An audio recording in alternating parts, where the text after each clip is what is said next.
Hey listeners, shit out an egg and pretend podcasting isn't boring, because today we're talking about Rick and Morty Season 4, Episode 7. One day I will be prepared and have the episode on the tip of my tongue. It's like ProMortyus. ProMortyus. So, I am your beautiful host, Joe. I am your sarcastic host, Brandon. And I'm just here. I'm Toby. Okay, good. You said his name this time. Sorry, my real name is Tobanus, apparently. I enjoyed this episode very much. This was a good first of the 5 episodes that they released. Wow. Oh yeah, no, Jeff Loveness can do no wrong. He's only done one other episode of Rick and Morty besides this. It's true.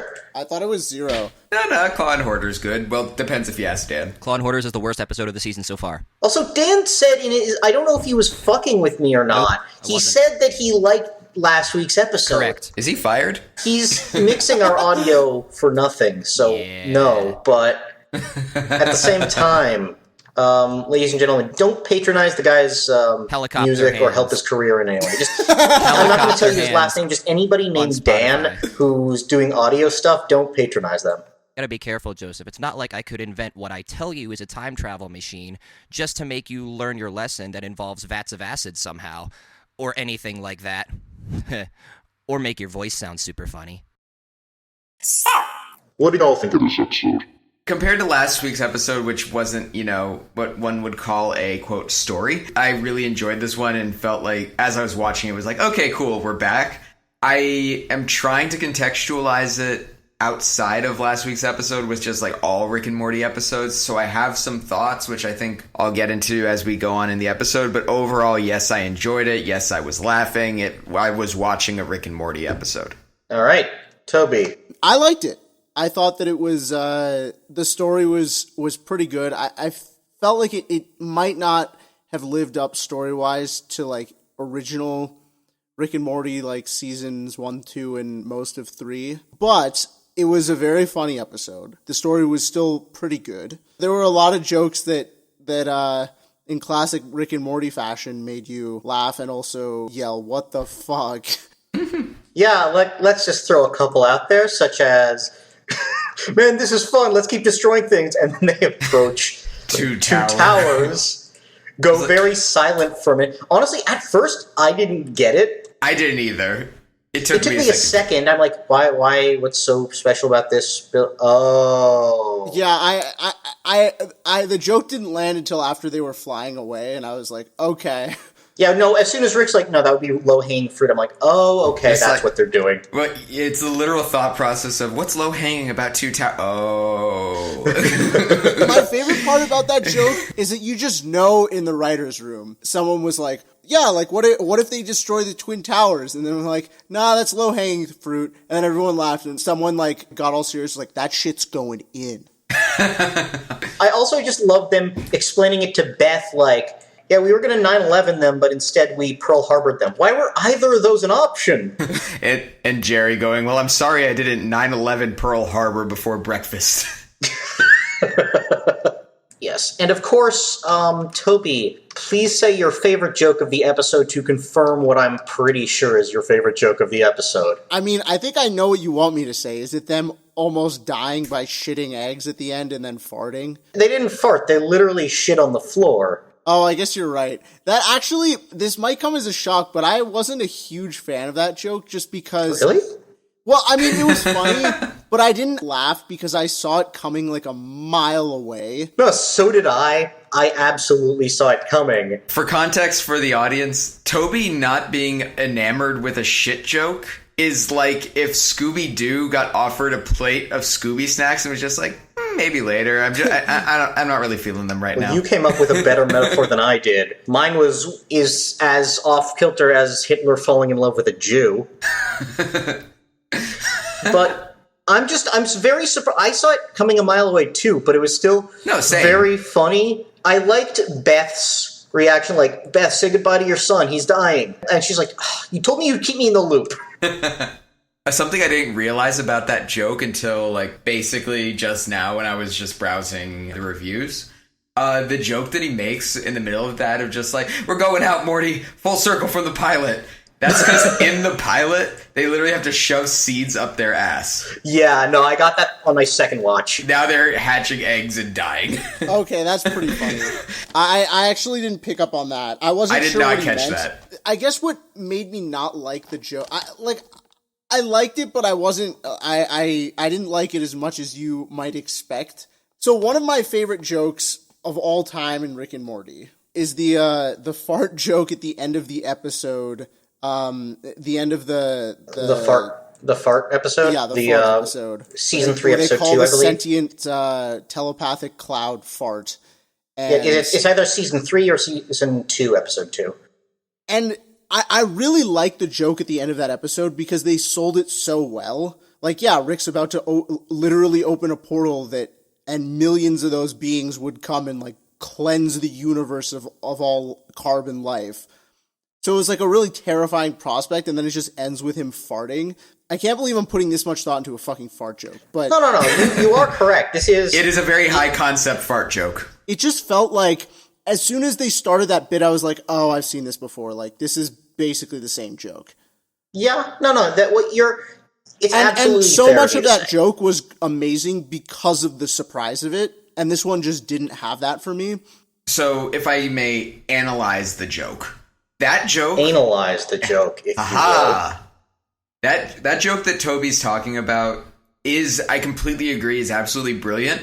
Because, yes, like, of course it would happen. Because, like, Rick's been making fun of the creature this whole time. But we're not thinking about that because we're thinking about the fact that the creature just revealed that it's going to murder the entire universe. And Morty... has to kill it.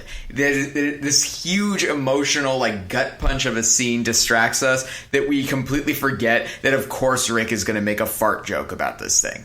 Right. There was nothing to distract us away from the fact that it's going to be a shit joke. You know why? For me, because obviously they're not going to die. For me, that's probably why I saw it coming. Yeah, I think it's a combination of the two. Because it's like, it would be perfect. It would be a thing, like Rick opening up a portal to the thing, as a treat for Morty, like, here you go, here's your friend back. But, obviously they're not going to explode. Like when they lay eggs, they explode, which again really does not make them a sustainable life form, especially since they only leave one egg. I did find that really funny when the guy crash lands into the destroyed city, gets face hugged. The face hugger looks around the place and is just like, well, I'm not cleaning this up, and just shits himself to death. Yeah, I mean, that is a very Rick and Morty existential bit that this species literally it takes a host hostage and then makes the host shit itself so hard that it dies. I'm gonna bring up the joke, which I was not expecting them to take this there. This was the only joke where I was just like, oh wow, they're actually going here, was the Rick and Morty incest, which technically wasn't incest, but it kind of was, since they had the same voices. It's like if you made out with your dad while wearing a face mask. I wasn't a huge fan of that joke because it felt kind of Family Guy, fuck you audience to me. A little bit. It absolutely did. Then when you realize it was just Summer trolling them with the narration of the story, that was funny to me. Oh, I didn't realize that. No, I think it actually happened. It didn't strike me as Family Guy. It was gross, but at the same time, it wasn't really them. It was, actually, now that I think of it, they were eggmates, so I guess it is incest. I don't know. We don't know if it was laid by the same person. It wasn't incest, folks. You heard it here first. If you weren't looking at the screen, just listening to it, it's their voices and they're making out with each other and talking about fucking. And I am sure Justin Roiland enjoyed recording that. Oh, I'm sure. Oh, suck me. Do you realize, based on how Justin Roiland operates as a human being, they probably had fucking 50 hours of him saying that shit, and they finally wrote it in? Can you imagine all of the Justin Roiland B-roll that exists out there? Oh, there's probably a lot. It's corn niblets and dead weathermen, Morty. Why is that so funny? because it's the weirdest fucking shit. It's like if alternate universes are like channels on a TV, Corn Niblets and Dead Weathermen are the static. It's very specific and very weird and very Roiland. So quick details about this episode. It was written by Jeff Loveness, as we've mentioned before, who wrote the last episode and also wrote Claw and Hoarder Special Rickdoms Morty in the first half. I like fucking woolly mammoths, yeah! We're going to ignore the last episode. We're just going to talk about ProMortyus and Claw and Hoarder. How do you guys feel they stacked up comparatively? I'd say they're pretty on par with one another. Yeah, I thought this one was probably about as funny as the Claw and Hoarders. Both very funny episodes, but I thought the story in this one was better. Interesting, because for me, both of this and Claw and Hoarder have great jokes, but overall the story is not like what I'm tuning into those episodes for. The jokes are really spot on in both of those for me. The Slept Dragons just was super funny to me, but both of them, the story feels a little weak. The story in this one did not have like the classic Rick and Morty like larger sci-fi implication. Any large sci-fi implication of that kind of felt like a knockoff of the Unity message, which was that if everybody is a hive mind, it can be a collective society, all focused on making good, but if you allow individualism, people can make the wrong choice. This kind of felt like their sci-fi thing there was just like the facehugger saying, we're a peaceful society. Why would you assume we're evil? We've been trying to work towards peace together. I didn't realize that freedom meant people doing things that sucked. First race war, huh, Summer? Brandon, I agree with you that it's not the what the fuck existential, the shit that keeps you up at night kind of things that are associated with Rick and Morty, but the jokes are up to Rick and Morty standards, and I am happy with it. I pretty much agree with both of you on this. Brandon, that was a really astute point. Joseph, not so much. All right. I'm just... No, I just... It just felt weird to, like, acknowledge both of you and then acknowledge and then Brandon and then not acknowledge you. So I chose to acknowledge you. Thanks. Don't you feel heard? I do feel acknowledged. But yes, Brandon, I really like that point about how the story doesn't have any overarching sci-fi implications like traditional Rick and Morty. And I think that's a large part of what was missing from the story for me. Not quite the same existential horror. A little bit. I guess facehuggers making you shit yourself so hard you die is fairly Lovecraftian. Well, maybe not Lovecraftian, but... A question for both of you about this. Did you pick up on Harmonica's trigger shitting? No, not at all. That was not well established. I'm like, all right, that's weird, but okay, let's go with it. My exact thoughts. I kind of assumed that's what was happening when Morty was in the cell playing harmonica, but then I didn't think anything of it, and then I saw him like, oh, I guess I got that right. Yeah, even if I had assumed that, it didn't mean much to me. Like, it felt very much like just an excuse to have everybody explode. I did not pick up on that at all. When they're in the cell, I was just like, oh, wow, he was playing harmonica, and then this guy shat out an egg. I guess those two things happened in very close proximity, not, oh, there's a causal relationship going on here. We may have been correlating some things that weren't actually related at all. I completely missed that joke. I was like, okay, I picked up on it after the fact. It's like, I'm fine with it. It just, like, it did feel very much like an excuse to have a lot of aliens shooting themselves to death as opposed to, like, an actual plot point kind of thing. Yeah, like, they were in the room and were kind of like, well, we can't just have this harmonica thing come out of nowhere, so let's, like, put a scene where Morty plays it and the guy shits himself. Or eggs himself? What's the non-offensive term for that? Yeah, eggs himself, I guess. But here's what I'll say. I think it's I'm looking up the scientific term for to lay eggs. There's got to be something more scientific here. You look it up in a medical journal, it's just like, the chicken shat itself. Yeah, the harmonica thing, I would have been fine if they didn't explain it before. If Rick was just like, it's science bullshit, Morty, just go with it. Like, I would have been fine with that. Doing one of those things where he rants and explains a thing that doesn't actually explain it, but it's like, it's the resonance of their wombs and it forces the egg out. Like, that would have been fine with me. I didn't need a Chekhov's gun. It's not really a Chekhov's gun. It's like... Chekhov's shit harmonica? Yes. Also, another joke that I liked, speaking of shit, was when they were in the car and Morty says, well, I didn't see you trying anything. And Rick says, shitting the bed isn't better than not shitting the bed. That was a very good joke. Shitting the bed isn't better than not shitting the bed.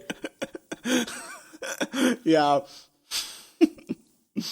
I will say that something just occurred to me about this episode that I couldn't put my finger on it, but there was something that didn't feel quite like a Rick and Morty episode. Obviously, in almost all ways it did, but there was something a little off for me, and I think part of it was that we didn't really see Rick's typical character here. Like, his character is traditionally always prepared for every situation, and he was basically helpless in this episode. As helpless as any other character. I don't think he did anything special to get them out of the situation. Besides duct taping the facehuggers back on their face. Yeah, duct taping and shooting them. Which are things that, like, Morty could have also done. Exactly. No, that's a very interesting point. I think you're right. It's not, like, out of character per se. Like, him getting face-hugged makes sense because it was a surprise. I'm comparing this one mentally to Look Who's Purging Now. Just because I think these are two of them where, like, Rick and Morty find themselves in, like, such a helpless situation, like, stranded almost. And, Toby, you're completely right that, like, in Purge World, Rick always has a plan given his circumstances. He always is able to, like, take his circumstances and immediately figure out a plan from them. They just get derailed by, like, new information. Like, the fact that what's-her-name shoots him and steals the ship, he still has a plan, like, right after that. I agree with you. I never really felt like he had, like, an overarching plan or was, like, more able to, like, kind of take this on. Yeah, and I guess the specific moment that I think showcased my point in this episode is just the entire harmonica scene at the end where they're killing off all the aliens. Like, it's Rick. If he's surrounded by 1,000 creatures that want to kill him, that's literally never been a problem for him. His reaction to that is always like, ugh, now I have to deal with this shit. Did he have a problem with it? It's not about his reaction, it's just about, like, why do they need that, like, random harmonica gimmick? Like, in most Rick and Morty episodes, he would have just, like, sci-fi'd his way out of it. Because he always has a plan. He always has some piece of applicable technology for the situation. But they're just like, nah, like, we'll do a non-sci-fi Deus Ex Machina. Yeah, basically. I'm trying to think of a pun, Deus Ex Harmonica, but it's not getting there. That's good enough. Say it with gusto and we'll go along with it. How about Deus Ex Harmonica, am I right? Ladies and gentlemen, Joe will not be joining us for future podcasts. Dan, edit in a laugh track. Get out of here! Is there any other ground we want to cover with this episode? I feel like there are a couple other really funny jokes that we missed. The Adderall joke was good. Wait, the Adderall joke was good, and the, like, don't worry, Morty, it's dead, and then it starts twitching, and then Rick shoots again. Both of those were in the trailer, but still very funny. Oh, also, now here, put this back on. What, you kept it? What, you want a new one? Yeah, that was good. Shitting the bed isn't better than not shitting the bed. What a fucking good line. All right, so let's quickly, like, cover, like, the next episode. The next episode is called the Vat of Acid episode. This sounds like a moral dilemma. It does, sort of. It sounds like the train track moral dilemma for idiots. What are we expecting this episode to be? Good. Based on what we saw in the trailer, do we have any specific expectations for this episode? I don't remember what was in the trailer for that. If we die, jump into the same vat of acid as me. Honestly, I got no idea what it's gonna be. I feel like Rick and Morty these days is so unpredictable. I mean, think about the spread between this episode and the last episode that we've decided not to talk about. Yet keep referencing. I agree there's not much to go on. I have a guess, though. I think they've already kind of done the Edge of Tomorrow thing with the first episode of this season. I wouldn't be surprised if they did something similar. of like jumping into the vat of acid brings them both back to like the same point. As long as they jump into the same vat of acid, they like stay together in like a time loop or something, like a reset button. I see. That is it, purely a guess that I have nothing to base that on. I mean, I was just assuming Rick tampered with it and like it's slightly less acidic, so it's gonna burn Morty real bad, but not kill him. I don't know, because the vat of acid is clearly very central to this episode. What if it's not? What if it's literally just a bit? They're like, why don't we name it this, even though the vat of acid was literally in 2 minutes of the episode? Honestly, that would go with the current season so far. We've been fooled in the past thinking that IMDb knows what it's talking about when it didn't. I have not checked IMDb on this yet, but I'm about to. Like, whether that's the correct name of the episode or if that's just what somebody... Oh, Rick and Morty already announced the names for the rest of the season. Okay. Should we talk Solar Opposites? Sure, where did you guys watch up to? I've started episode 8, the last one. I just haven't finished it. I watched the first 3. I watched the first 4, maybe 5. And let's be real, it's just Rick and Morty, and I don't mean that as a bad thing. It's just Rick and Morty. Well, that just sounds like Rick and Morty with extra steps. I feel like the show is different, but the tone and the vibe certainly are very similar. No, I feel like the pace and the everything, like if Rick and Morty was a car, it's like you stole Rick and Morty and then painted over it, and you resold it. I don't know why I had to go with that metaphor instead of just saying it. Just seems like a very similar thing to Rick and Morty. But here we are. Have you guys ever heard of a show called Third Rock from the Sun? I've heard of it. I have no idea. I'm sure it's about aliens, but... It's a sitcom in the 90s about like a family of aliens who have taken like humanoid shape and are living in a neighborhood on Earth on like a scientific discovery mission. This felt like that, but with the comedic stylings of Roiland. I gotta be honest, I'm really enjoying it so far. Yeah, I liked it. Yeah, I liked it a lot. You know, it is just more Rick and Morty, but I'm fine with that. It's more of, like, earlier Rick and Morty. Well, it feels like the jokes in a completely new setting. Also, I'm just loving seeing Thomas Middleditch do comedic voice acting. Oh, fuck, that's Thomas Middleditch? Yeah, he's Terry. Fuck yeah. I love Thomas Middleditch so much. He's still the funniest comedian I've seen live. Oh, I remember. I was, like, thinking of looking shit up, and then I'm like, no, Brandon will know everything. I'll just wait for him to tell me. Well, I certainly think so. But,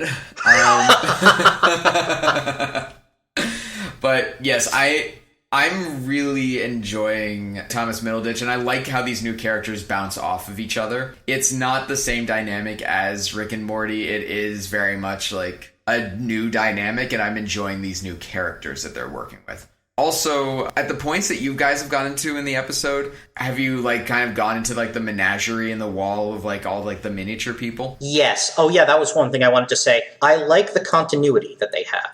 That there seems to be... Also, spoiler alert.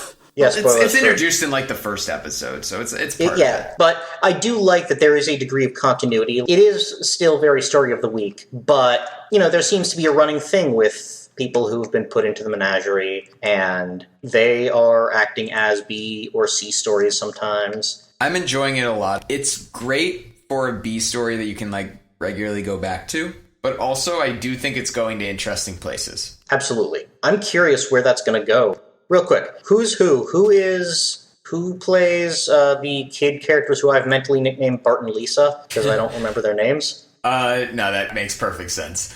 Yumulak is voiced by Sean Giambrone. Yumulak. Who apparently he's on the Goldbergs, and apparently Disney Channel's doing a live action version of Kim Possible, and he's playing the male sidekick. Gross. Why would they? Because there is no such thing as a new idea, Joseph. How could I put this delicately? Give us some money! We want a gift. As long as it's money. Jessie is voiced by Mary Mack, the comedian. Yeah, they've got some good voice actors for, like, the people in the menagerie. Alfred Molina, Andrew Daly, Christina Hendricks, Jason Mantzoukas, and Tiffany Haddish. Was Andrew Daly the red-shirted guy who was in there? Yep, Tim. Cool. Who previously was on Silicon Valley as the Doctor. He's been, like, an amazing bit character on TV shows for years. Yeah, no, so I'm excited to see where that goes. I don't want to talk too much about it, because, you know, this is still about Rick and Morty. But it's nice to see what they're doing. You know, one thing I do want to talk about? I have a bone to pick with the commercials on Hulu. Now, I don't know if this is specifically on Hulu or if there's commercials everywhere. You know, Hulu's really the only place I see ads. But every company is advertising, like, now more than ever, we have to stay at home. You should get a car loan and buy a car. What the fuck? Why? How does that relate? Why are you telling me to buy a fucking car? It's just like everything boils down to now more than ever. We need to make sure capitalism continues on the awful path that it's led us to. Because you spent something, Joseph. You went in somewhere and you paid money, cold hard cash, to keep the consumerist capitalist system going. Like, what the fuck is that? Like, why? Why can't you just shut up for the economy is on pause. Just let it pause. So you make $4 billion this year instead of 5. You can only afford 7 yachts. No. Let it pause for everyone else but my company. You know what? I hadn't thought of it that way. That's a good point. If everybody else pulls their weight, I don't have to. Like, read the room, to quote you from last week. So, anybody got anything else? Yeah, I'm trying to think what else there is to talk about this episode. It was good. It was a very, like, run-of-the-mill, but good episode. Run-of-the-mill Rick and Morty with only, like, 3 9/11 jokes. It was the same 9/11 joke told in different ways. Don't you double count 9/11 jokes, Toby. I would count it as 2, because, like, I mean, it's... like, the Beth going, like, why were those the 2 options? That was a very good joke. A Daily Squanch, discussing the hard-hitting questions of our time. This has been the Daily Squanch, our non-daily Rick and Morty podcast. Thanks for tuning in. You can find more of our episodes on Spotify, iTunes, Google Podcasts, SoundCloud, YouTube, Carrier Pigeon, Morse Code, or any other way you get your podcasts. Please tune in next week for us to be talking about the Vat of Acid episode, Season 4, Episode 8. Stay safe out there, and hope to see you next time. Well, don't stay safe out there. Stay in your fucking homes.